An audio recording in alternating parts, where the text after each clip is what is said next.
Welcome back to Meaningful Vitality. Today I want to talk about how to get the most out of a counseling session or just your time with a mental health therapist in order to be the best client possible. So just to start things off, mental health counseling is a great thing to participate in if you're trying to work through something stressful in your life, you're going through a transition, and I think it is so important and very beneficial for just about anyone out there who wants to learn how to better work on themselves, be a better person, learn more who they are, and just function better overall. So the first thing in being the best client possible is finding the right counselor, finding one that is going to be a good fit for you, because counseling's a relationship. And just like any other relationship, a relationship with a friend or something of that nature, some work better than others. You're not just going to be best friends with anyone. You want someone that you can work well with. And the same goes for counseling, because I really do believe that that's a relationship as well. A great place to start is by getting a referral or a recommendation from maybe a friend or a family member, someone that's worked with a counselor in the past. Because if you trust that friend and you feel like they've done a good job at growing and working through things in their own life, they're going to send you someone that they, really worked well with and they recommend highly. And that's often a great place to start. Your friend probably isn't going to recommend a counselor that did a really bad job. So that's the first place to start. Another place sometimes is where reaching out to your doctor or your primary care professional. That can be a good idea because oftentimes counselors and other health professionals work well together and they have relationships. And something else I really recommend to people as well is Psychology Today. It's a website that has counselors from all over the world that you can get on, and you can type in your area, some of the things you're looking for. And that can be a really good option if you just don't know where to start. And most counselors have a profile on there, and you can kind of filter it out, and there's just so many different ways to organize it and to narrow down someone that's going to be a good fit for you. Another thing to start considering is consider some of their certifications and their training. Think about maybe how long they've been in the field. See what kind of things they specialize in. If you are going through something in your marriage or you're looking for couples counseling, you want something with that. If you've experienced a trauma, you want someone that specializes in that or has experience in that. Then it gets in a little bit into some of the approaches that they might have in therapy. And you might not know a whole lot about some of these things, but maybe doing a little bit of research, maybe reaching out to people or doctors. But again, really trying to trust the process and trust that they know what they're talking about, at least once you kind of get going. Because if you've never been to therapy, it is a little different and it definitely is intimidating.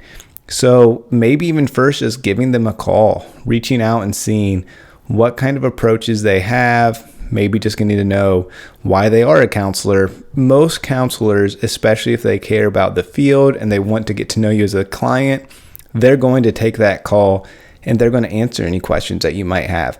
Ask them about their experience. Ask them about what approaches and what they specialize in. That might help narrow it down right away. And I know some of these questions might be hard, especially if you are new to this kind of thing. You might not even know what kind of questions to ask. The saying kind of goes, you don't know what you don't know. So maybe just trying to ask them a little bit about themselves, ask them some of those questions I already mentioned, and that might be a good place to start. And I always like to say too, you're not stuck with this therapist. You can meet with them 1, 3, 5 times and decide it might not be the best fit. And that's okay. There's nothing wrong with that. Someone could be a really good therapist and maybe you and that person just don't mesh very well. So just knowing that once you decide on a therapist, you are not stuck with them, and you can switch providers down the road if you really feel like it's not a good fit. There are a few things maybe to just kind of watch out for. I wouldn't really call them red flags, but just things to kind of consider when trying to narrow down who you want to work with.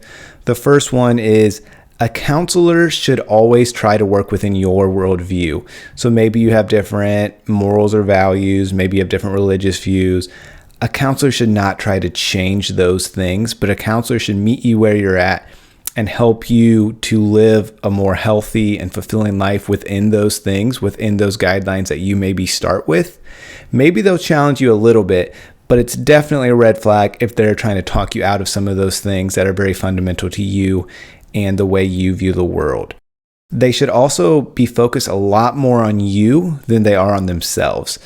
If they're talking more about themselves or things just go on and they're really focused on themselves more than you, that's something maybe to consider as a red flag. That's not something you want in therapy, especially if you're paying time and money to be there. Also, along the same line, a therapist should also be focused on the things that you want to talk about. So oftentimes I even start with this every session, no matter how long I've been working with a client. Some of my clients even joke about it because I always say, where would we like to start today? I always, as a therapist, have a couple of places I want to go that session, but those points don't matter if something big came in their life in the last week or they have some areas that they want to explore that session. And a good therapist should also be willing to hear where you're at and what you want to spend that time on, both with the goals you set, but also each individual session along the way. So if they're trying to force you to talk about things that you might not think are applicable, again, a good counselor will challenge you at times. So don't totally run away from that. But if you come in and you're like, these are the things I want to talk about, and every session the counselor kind of gets away from that, that's something to really not want to work with when it comes to a therapist. They should also help establish goals with you. So obviously the next kind of point I was going to get at is when looking into therapy and when also getting the most out of therapy, it is so important to establish goals that you want to get out of therapy, things that you want to accomplish. A good kind of question to ask is, if counseling is successful, so I'm asking you as a client or you as someone considering counseling, if counseling is successful, what does that look like in your life? So answer that question and know how you're going to kind of say that to a counselor when you're meeting them for the first time and trying to establish those goals, because that helps you know if counseling is successful, if this is working, and if you're going to get what you want out of therapy. Also, a good counselor should have boundaries, and they shouldn't have a dual relationship. You shouldn't get coffee with your counselor on the weekends. You shouldn't be texting them often about, a TV show or your personal life, or they shouldn't be sending you pictures of them on vacation or of their kid. That's really a red flag, because the beauty of counseling is that this is a third party outside of your life that's unbiased, and that you can go there and you can be yourself and you can be open and honest. And the waters start getting a little muddy if they become your friend or things of that nature. So if a counselor's trying to kind of let that happen or crossing some of those boundaries, be wary of that as well. Again, I kind of already alluded to this, but be very clear about the goals that you want in therapy, both for yourself, but also for that counselor you're working with. You need to know kind of what you want out of it. Also kind of start thinking about how often do you want to meet? How long do you want to meet? When would it look like for you to hopefully get to a point where you don't need that counselor anymore? And that's always kind of hard to think about because everyone progresses differently. And oftentimes someone's in therapy longer than they expected to be. But a good counselor will always try to get you out of that, get you to a point where you don't need therapy as quickly as possible. And that's my goal. My goal as a therapist is to make it so my clients don't need me anymore. So if they're dragging you on and making it so it's hard for you to kind of make progress, or they're keeping you longer than you need to, again, that's something kind of be wary of. But also, you need to be patient. A counselor will help you in this area to establish some of the goals, how often you should meet, and just hopefully get you to a point where you really don't need them anymore. And that's a good thing. Also, it's so important to be an active participation in therapy. I always say to clients, I could be the best therapist in the world or the worst therapist in the world. And it doesn't matter at all if you are not taking the things we do in therapy seriously. If you just coming to therapy for about 50 minutes a week is not going to change your life. What really matters is what happens outside of therapy.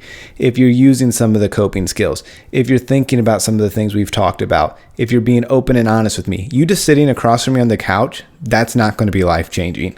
So you need to come to therapy ready to work and ready to implement some of those things outside of session. And if you're not willing to do that, maybe you're not ready for therapy yet, and that's okay. But hopefully you can get to a point where you're willing and able to do some of those things. Again, doing some of the things the counselor says outside of session. If they give you coping skills, if they give you homework, if they give you things to think about and reflect on, make sure you're doing them. I always say with clients, if I give you a coping skill, I would much rather you go and do it for 2 weeks, 5 times a week, and come back and be like, Connor, that didn't work for me. At least we know. That's one thing we can check off the list. Okay, that's not a coping skill that works for you. Let's figure out something else that we can do. At least we know. But if we never try, I have so many clients that say, I just don't think that will work for me. Well, we could be missing out on a great opportunity. We at least need to give it a shot. And last, you need to be honest with your therapist. If you are abusing different substances, if you're having an affair on your spouse, if there's things that, I get it, they're really hard to talk about and they're scary and you might feel judged. But if you're not being open and honest, you're not going to get the most out of therapy. So you need to be honest with these areas. You need to be honest with your goals, how you're living your life, and if you're actually following through with things. And I did mention it too, but as far as like how often you meet, you need to attend sessions regularly and you need to follow through with those sessions. So if you decide we're going to meet every week or we're going to meet every other week, make sure you continue that schedule. And if you have to cancel because you're sick or something comes up, that happens, but don't let one session just kind of drop off because that's not going to help you get the progress you need. There's a couple of challenges that can arise in therapy. I just mentioned as well that oftentimes people might fear being judged, or maybe they were judged in other areas of their life. And I get it. It's scary to talk about some of these things, but that's where the healing takes place. That's where clients and counselors are able to work through some things. And depending on the techniques and the approaches that a counselor works on, if you can even just be open and honest, like, I'm really scared talking about this, a counselor is going to acknowledge that and help you work through that. And that can be a great area of growth. And progress might seem slow at first. You going to one session or even 5 or 10 sessions sometimes is not going to completely change your life. I like to give the example of running a race. If you're going to run a half marathon a year from now and you go out and you run 2 miles today, then you go out and run 2 miles tomorrow, your times are not going to be that different. Tomorrow might actually be worse than today. But that doesn't mean you're not making progress. If you zoom out and if you look at what your time was today and what it is 6 months from now, that's where you see that progress. Then you zoom out a year when you're actually ready to run that race, you can see that you're a totally different person. You can maybe run that 2 miles super easily and you're ready for that half marathon. The same thing kind of takes place when it comes to therapy and being ready in some of those areas. So be patient. Continue to go to therapy. And I even say sometimes it gets worse before it gets better, especially if you've really gone through some tough traumas, if you had some really bad anxiety, depression. Going in and acknowledging some of those things is scary and it's hard, and you might feel pretty bad about yourself, or you might feel bad for a couple of days or a couple of weeks. But the more you work through those things, the better you're going to feel and you're going to get the results in that way. It's the same way as if you get an infection, if you get a cut and it gets infected and you have to go to the doctor. They're going to have to clear out all that infection and scrape it out, and that's going to hurt really bad. But if they don't do that, you're going to lose your arm. That infection is going to get a lot worse. So you got to put in the work, and it's going to be scary and it's going to be hard, but I promise it's worth it. Another thing I like to say is sometimes you might stall out a little bit too. Sometimes you feel like you're making progress, and all of a sudden you kind of 2 or 3 sessions, you feel like nothing's really changing. That's okay. Be patient. And that's a great time to talk to the therapist of just feeling like, I feel like I'm not really making progress. I feel like we're kind of stuck. A good therapist will kind of acknowledge that and thank you for that feedback and thank you for that information and see kind of what's going on and help you work through that. So again, just be aware of your fears as well. Fears of judgment, fears of talking about hard stuff. Be open and honest with those things and share that with the therapist when they do come up. Another thing I like to say is be open to new ideas. Be open to new approaches and mindsets. If you've never been to therapy before, it can be a little different. It can be almost weird. It can be uncomfortable, especially if you're not used to talking about emotions or deep things. But you got to go into it with an open mind. You got to go into it trusting the process. And that's why I love trying to get a referral from a friend. If your best friend is sending you to this person, or if your best friend worked with them, you might be like, okay, I trust, my best friend, and they got a lot of progress out of this. So even though this seems a little weird right now, I'm going to trust the process, and I'm going to be open to some of these things the therapist is helping me work through and some of the activities they're having me do. Next, I want to talk about giving feedback to your therapist. I know it seems different and it might seem a little uncomfortable to do so, but let your therapist know what things they're doing well. Let your therapist know maybe what things you don't jive well with. If they have a certain approach or they have a certain activity you do and they've done it a few times and you're just like, I'm not getting anything out of it. Let them know. A good therapist will be like, we'll run with that and take that and thank you for sharing that with them. And they hopefully won't let you do that again. And maybe they'll be able to figure out something else that works even better for you. Because like I said, that technique might work really well with some people, just not with you. And also be open to feedback from the therapist as well. Ask for clarification. They're hopefully going to be there to help you and care for you. So they're going to maybe say things that they see you doing in your life, things that maybe are getting you into that same rut or that same routine that got you there in the first place. So be open to those things that they're sharing. This kind of goes along the lines of like coping and coping skills, but sometimes keeping a journal can be a great way to cope outside of session. A therapist might ask you to do that. But also this can help you track progress. You can write about your days, and over time you can see that progress, just like I talked about when it came to like running a race and training for a race. But also writing down some of the things you want to accomplish in each session. I love it when a client comes in with 3 or 4 things that they want to make sure we address. That can be really helpful for them. It can be helpful for me because we both know we're making the best use of our time in that session. And lastly, I want to talk about self-care and support. This is so important for your mental health overall. But even with therapy, like you're going to be working through some really tough stuff. So making sure that you're taking care of yourself, you're doing some of the hobbies and activities that are life-giving to you. You have support from family and friends as you're working through some of these things. And that's so good for your mental health. And that's going to make sure that you're making the progress along the way. And as you're making this progress, be sure to celebrate it. Even if it seems small, even if it's just a little thing, make sure you acknowledge it and celebrate it, because all progress is worth being talked about, is worth being celebrated and acknowledging. So those are just a few things I think are so important when it comes to working with a trained professional and making the most out of counseling. I hope you're able to learn a thing or two. I know it's scary. I know it's different for some people if you've never been to therapy, but I promise it's worth it. And I promise if you find a good fit and if you're in active participation in therapy, you're going to get a lot out of it and it's going to be so beneficial. And I hope just a few of these things help you learn more about yourself. I hope you consider therapy, and I hope this helps you live a healthy and meaningful life.